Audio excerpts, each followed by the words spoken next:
Ladies and gentlemen, welcome back to Driven Wild. Today, we got a very interesting one here with I got scammed. Doordash customer says her Maggiano's order came from Chili's, sparking debate. For those of you who don't know what Maggiano's is a restaurant chain that's owned by Brinker International, and Brinker International also owns Chili's. They had a few different restaurant chains, but they divested in them since then. When you see a Maggiano's order, you expect to receive an order from Maggiano's. But this person got an order from Maggiano's that actually came from Chili's, which is odd. It isn't unheard of that Chili's ends up preparing for another restaurant brand. I mean, how many times have you picked up from a virtual restaurant with Chili's? I think it's just wings or something like that. Either way, I want to see what the fuss is on the subject because Maggiano's is a completely different brand. It's actually one of my favorite Italian chains out there because just the way they prep everything's a scratch kitchen. They make everything that day.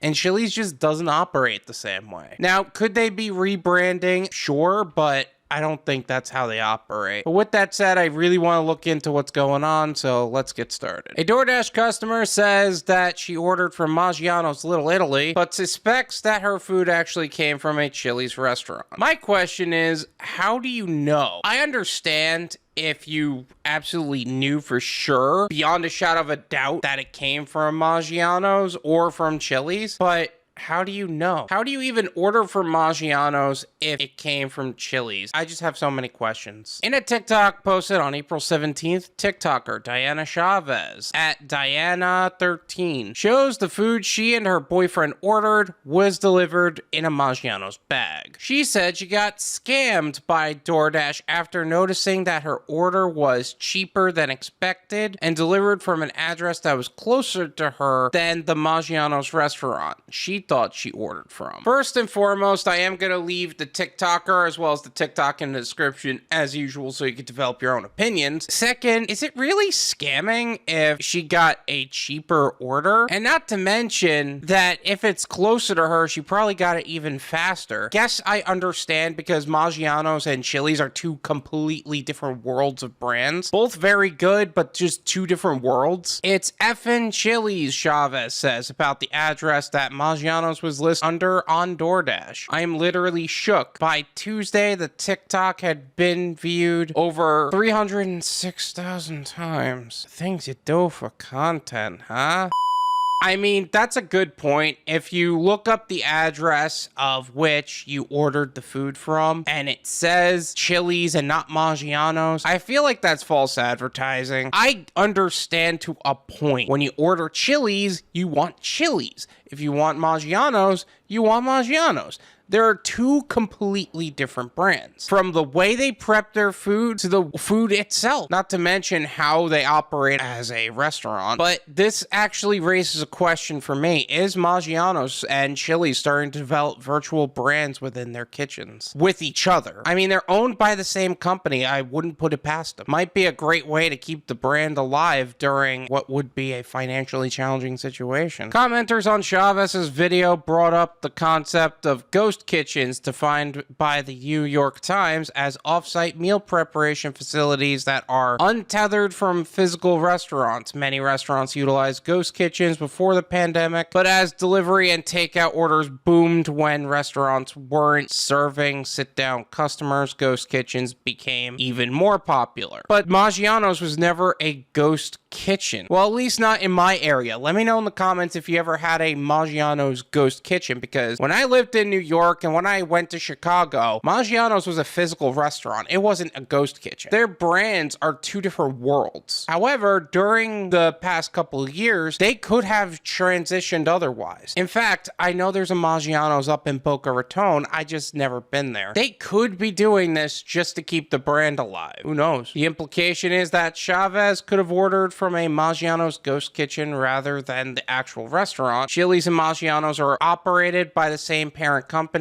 Brinker International. Other commenters wrote that the same thing had happened to them, or almost happened. The same exact thing happened to me, Hardy Boy Blue commented. I thought I got Maggiano's from South Coast and got the same thing you did. But here's the question, are you upset about that or are you happy about that? I feel like there's a disconnect in what you guys are saying. Is that necessarily a bad thing? Like the first person, she said it was a terrible thing. This person is just like, yeah, it happened. That makes so much sense now, at Marlene1532 wrote. I was going to order, but I don't have a Maggiano's in town. How's that possible? I mean, that makes sense now because people have it available on the apps, but they don't have it available in person. Now there could be ghost kitchens of Maggiano's as well as the actual Maggiano's brand. I just hope they don't shut down Maggiano's for that. Come on. That was like one of my favorite Italian joints. Chavez clarifies in the comments that the quality of her food wasn't comparable to Maggiano's and that it was Chili's quality. Yeah, like I said, Maggiano's is a scratch kitchen and they actually take a lot of time to make really good fresh food. Not to mention the portion sizes are just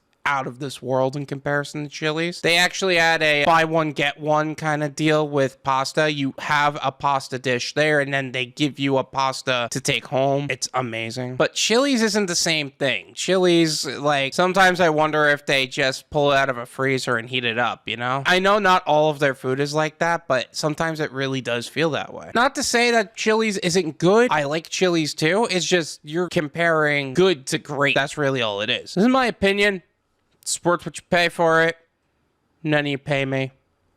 There you go. Diana has every right to be upset about being misled. I think if you're gonna have a ghost kitchen, keep it a ghost kitchen. I think there should be a distinguishable factor. Like, this Maggiano's is a ghost kitchen, and this Maggiano's is a physical location, because the preparation of those two foods are two different things. Now, here's the Doordash side of this. A lot of people would end up looking to Doordash to get a refund. I personally do not believe that DoorDash should be providing a refund for this. Very simply put, DoorDash's responsibility for you getting your food is going from the restaurant to your home to deliver it. So as far as you getting your food, the service has been filled. Maggiano's is the one that's at fault here. This Chili's is the one that's at fault here. But DoorDash is going to end up paying the refunds for that, which really sucks because that's not the responsibility of DoorDash. If the quality of the food is not up to the standards you expect, that's not the delivery person's fault. That's not the delivery person's company's fault. It's the fault of the restaurant in which you ordered from. Even if it was through the delivery company, they did their part. They shouldn't be paying the refund for this. I will say this, Maggiano's is an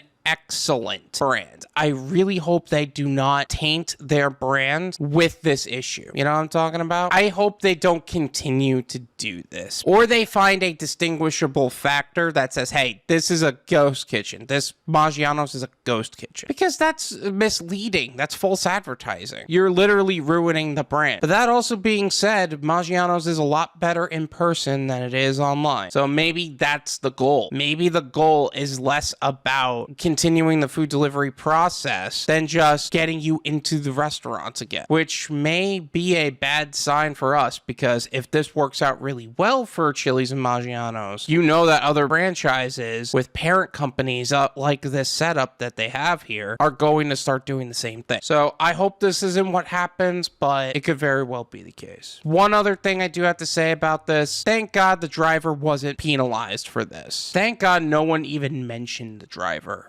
Because, let's be honest, he didn't do anything wrong. We're making progress, bridging the divide between drivers and customers. Now we just got to get merchants and the corporation on board. Thank you so much for watching. I really appreciate it, as always. Make sure to hit the like button, subscribe if you're new, and I'll see you guys next time. Peace!